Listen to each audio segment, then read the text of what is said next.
You're listening to Witch Wednesdays, your weekly podcast source for all things witchcraft in the modern world. Join your hosts, Steph and Tara, every Wednesday morning as they dive into a new witchy topic.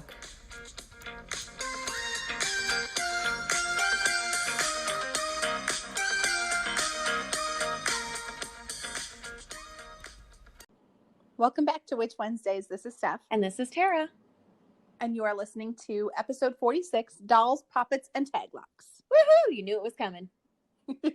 We have been talking about this one as being one coming up, but we didn't really have a good place for it to fall in the schedule, so we kind of just slipped it in here.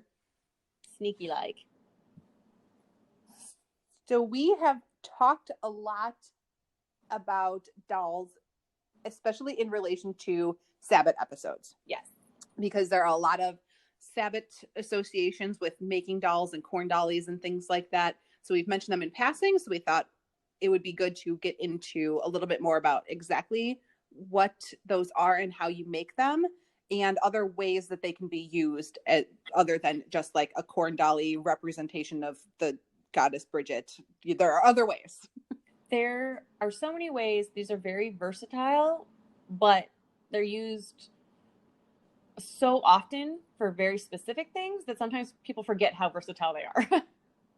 Yes, I think people often, when they think of dollies, they either do that, corn dolly association, or they think voodoo dolls. Yeah. Like there's no in between. So we are going to talk about a lot of people automatically go to, hey, voodoo dolls. And it's like, not quite the same thing, but. Yes.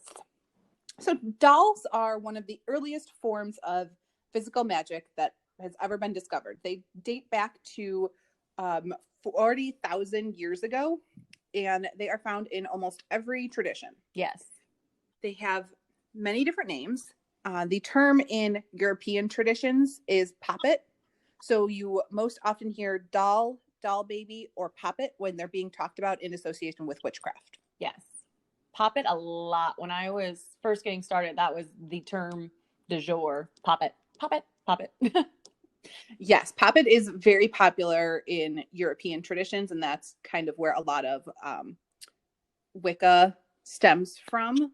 Yes. So Wicca is always associated with this European witchcraft. I mean, the Wicca started in Europe, so that's kind of where that comes from. So that's why that term poppet is so popular, but poppet isn't used very much in the United States. So I think we prefer dolly over here. That makes more sense to us, I guess. But you hear all of those a lot.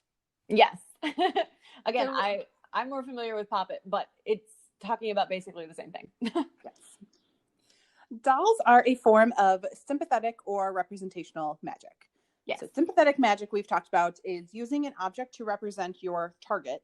So dolls represent a person or animal. Yes. They can also be used to represent deities or spirits. Obviously, Hollywood made voodoo dolls most well known. So when we talk about dolls, people automatically think of baneful magic, but that's not the case. They're more often used to heal rather than harm, actually. Yes. And you think of that voodoo doll and the pins, you should actually think of the pins as like acupuncture. You're not putting pins in to cause a headache, but to take it away. Removing the pin from the doll removes the pain. They act more like a wand to focus energy to a specific point. So it's not just this, negative voodoo doll. I'm sticking a pin in you and you're going to have pain in your right leg. That's not how it does work like that for voodoo dolls, but that's not the only way to do it. Yeah. And this is very accurate to if you were physically to put pressure on.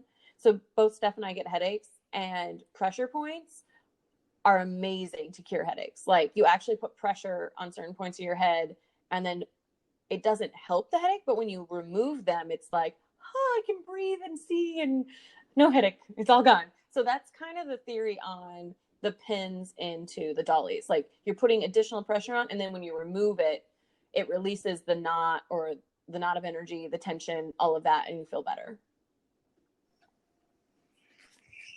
So we also mentioned in the title that we were going to talk about taglocks. So let's just mention what that is really quickly. Yeah. Since this is a form of sympathetic magic, you want to tie the doll as strongly as you can to the person that it is representing. So this is when you would use a taglock. A taglock is something that directly connects the target and the spell together. This is like pieces of hair or clothing. You can also use a full name, birthday, or picture, but you just want to, instead of just creating a random dolly and saying it's associated with this person, putting that taglock in there, something that they own, or creating it out of that person's clothing, just connects it so much better, more fully. Yeah. So that's what we mean when we talk taglock. Mm-hmm.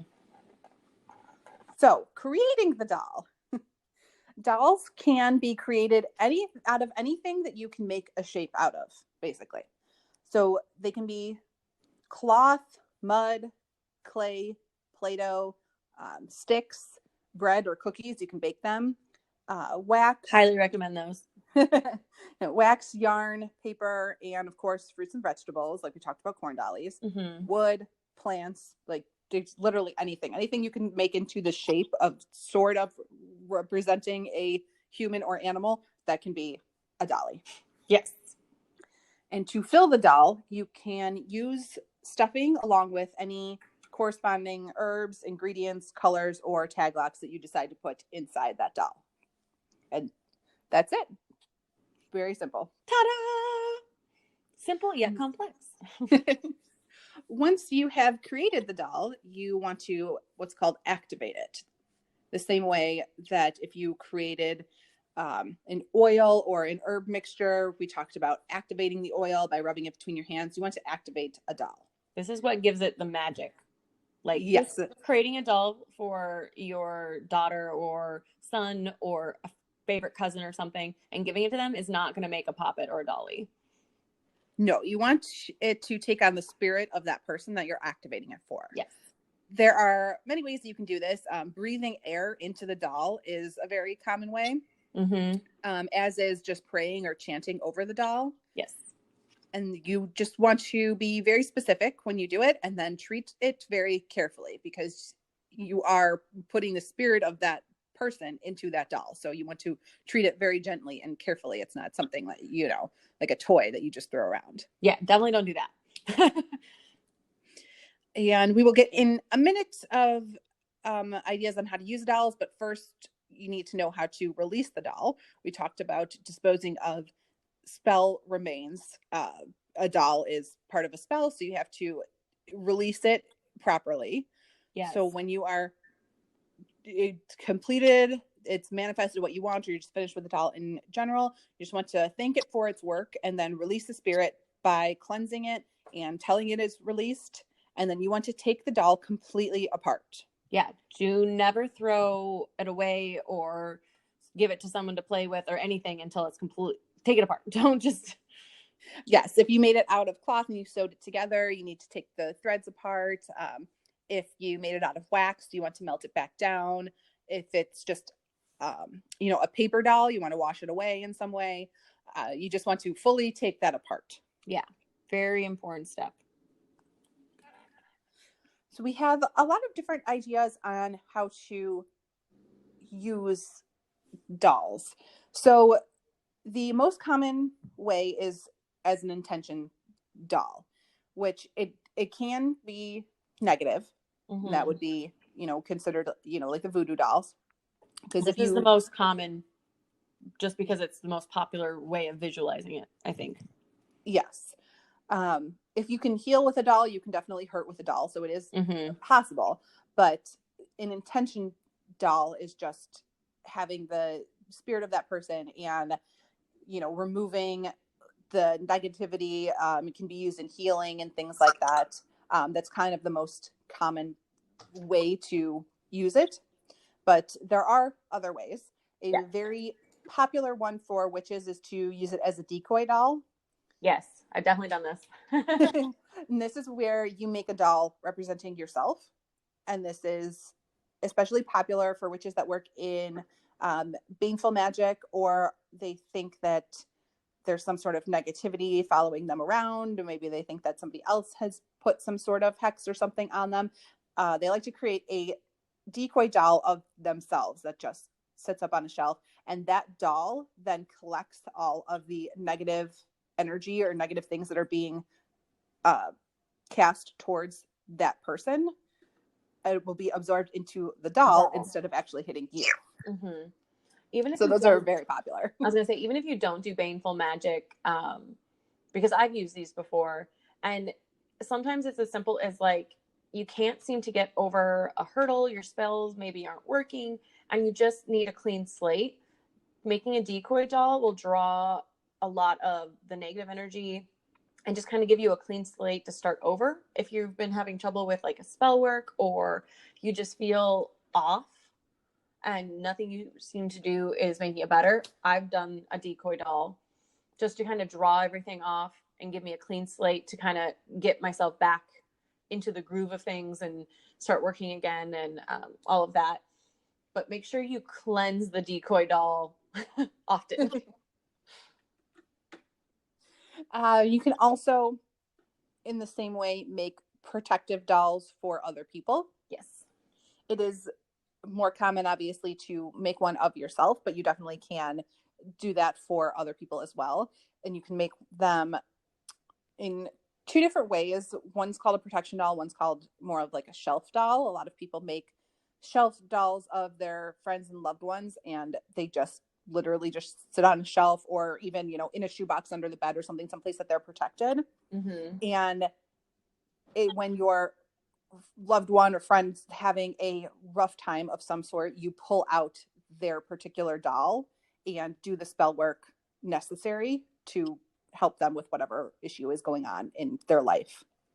And the same way, you can make protection dolls for the loved ones, and that would collect the sort of negative energy if they're going through like a rough time, or maybe they have like a long-term illness that they're fighting. You would make a protection doll in the same way that you would make a decoy doll for yourself. You would make a protection doll to protect them from these illnesses and things like that. They're very commonly used in these sort of health and healing spells. And a lot of people I know that do this, they tend to have, especially family members and close friends, they already have the dolls ready. They maybe don't activate them, but they have everything set so that if there's an issue, they can activate them and start using the spell work almost immediately, rather than having to create the doll in addition to activating it, doing the spell work, all that. It just saves a couple steps. And so a lot of people I know that really are into these, they keep a collection, as it were. Not a huge collection, but like of their immediate family and really close friends, just in case something were to go wrong. It saves a little bit of time on the spell work. Yes, very true. Another common way that you can use dollies is as altar dolls, which we kind of talked about. They often represent the goddess Bridget, but you can use them as on your altar to represent sort of any sort of deity that you are working with. Mm-hmm. And they are often then used as spirit homes. So if you are working with a spirit or deity, something like that, when you set up this little dolly on the altar, you can actually invite that spirit to live in there. Yep. And be in that dolly, which is, again, when you are done using it, that is really why you want to release it. And you have to, tell the spirit, like, okay, we're done with this dolly. This dolly is moving on. Like, let's move on to like a different home, or I release you. Thank you for working with me. And then take the dolly down. But a lot of people do have that dolly representation on their altar for a spirit to actually live in. Mm-hmm. Which I have never done, because I don't have a dedicated altar space. So I've never invited a spirit to live in a dolly, but I know that is a very common practice. Even when I had a dedicated space, I did not do this.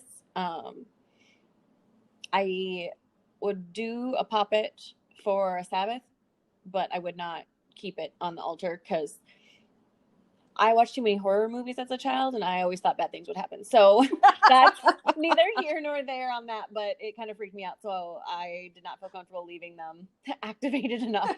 That's hilarious. It's so true, though. Like, think about it, especially Poppets, because a lot of times they don't have eyes, but you can tell they're watching you. Anyway, that's my own little issue, not anything to do with Poppets, but And like we said, we've been talking mostly about them being a representation of a person, but like we said in the beginning, they actually can also be in the shape of an animal. Yes. And represent an animal in that way. So it's a good way to sort of work with animal spirit guides. But you could also use them if you wanted to make one of your pet, the same way that you would use it for making one for a human friend or loved one. And if your pet has to go in for surgery or having some sort of illness, you can definitely make a pet poppet too. Did you make a pet poppet when Hawkeye was injured recently? I sure did. My dog had to go get knee surgery. She basically had the dog version of tearing her ACL. By jumping off the couch. I would just like to point out, like, it was not something like she should have injured herself on. It was just really yeah, I don't know what she did. So she had to go have surgery for that. We made a little Hawkeye poppet, little dog poppet for makes sense healing. for me.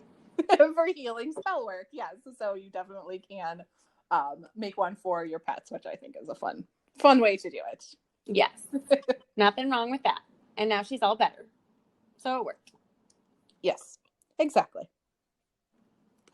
I think that's all that I had that I wanted to share on Dolls and Poppets and Taglocks. Tara, did you have anything you wanted to add? That's really all I had.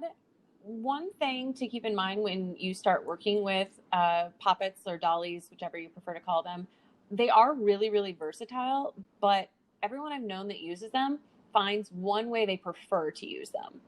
Like, I know people that only use them as an intention doll. They don't put them on their altar. They don't put them on the shelf. They are very specific. People that use the Decoy Doll, they may use an intention doll also, but generally they focus on. So don't be worried if you try all these different methods and you find one or two that really speak to you more. Almost every witch I know that uses these a lot, even though they are very, very versatile, there's one or two ways that you just kind of lean towards that are just more comfortable for you, that make sense to you. So I definitely recommend trying a couple of these different methods because they are so versatile and you can do so many things. But almost everyone I know is like, this is how I use it. You can do whatever you want, but this is how I use it. I know people that only use it as an altar doll too. Like, it's just a personal preference, which I think is why people may not realize how versatile they are, because individuals tend to use them in only one way. Yeah, I agree. And I definitely think if you are a very creative and hands-on person in your spell work, you will really like this. Yes. So we just wanted to throw that out there. Like, don't just think of this as negative or baneful magic. They have a lot of uses. So if you are a very, hands-on visual person, then these might be a good option for you, especially if you are trying your hand at protection, healing. These are also used for wealth and luck and things like that. Yep. And it's just a good way to visualize if you're having trouble sort of directing your energy. It's good to have this tangible thing in front of you, especially if you're trying to direct healing to one part of the body. In order to have like that physical representation in front of you really helps a lot of people. And I mentioned before, I'm a very visual person. So having something physical that I can focus on has always helped me. When I first started casting circles, I'd physically have to put down a circle, whether it was thread or salt or anything. Like, I physically need to see it there in order to visualize filling it with my energy. So I definitely used dollies, if that's the popular term now, a lot when I was first getting started. But like I said, almost everyone I know that uses has uses of these tends to fall into one or maybe two categories of use. They don't use them for everything. So try them for everything if you want to see what works for you and what doesn't. But usually everyone kind of falls into, well, I like it for this or I like it for that. So even how versatile they are, people tend to stick with one way. Yes, definitely. If you have a poppet that you've made, we would love to see it. So definitely, Love to. yeah, tag us on Instagram, Witch Wednesdays podcast. We just like to see. I am not great at anything that's sort of like on the arts and crafts end of the scale. Yeah. Really suck at that. So I've never made anything particularly pretty, but there are a lot of very crafty witches out there. So if you are one of them and made something really that looks great, I would love to see it. Even if you're not really crafty, some of these turn out really, really well. I've seen a couple made from corn husks that are just fabulous. Like, they're works of art. Like, I am sad that they're going to have to be disassembled at some point. Like, they do a beautiful job. So, I mean, depending on your craftiness, or even if it just turns out really well, we'd love to see that too. Yep, definitely let us know. Tag us on Instagram. Always. We love all the photos.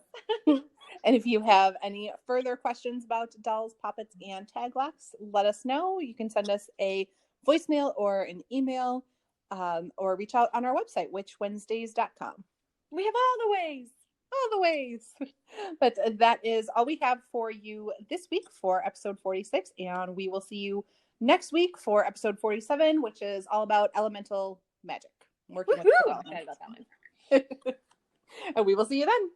All right. Bye. Follow us on Insta.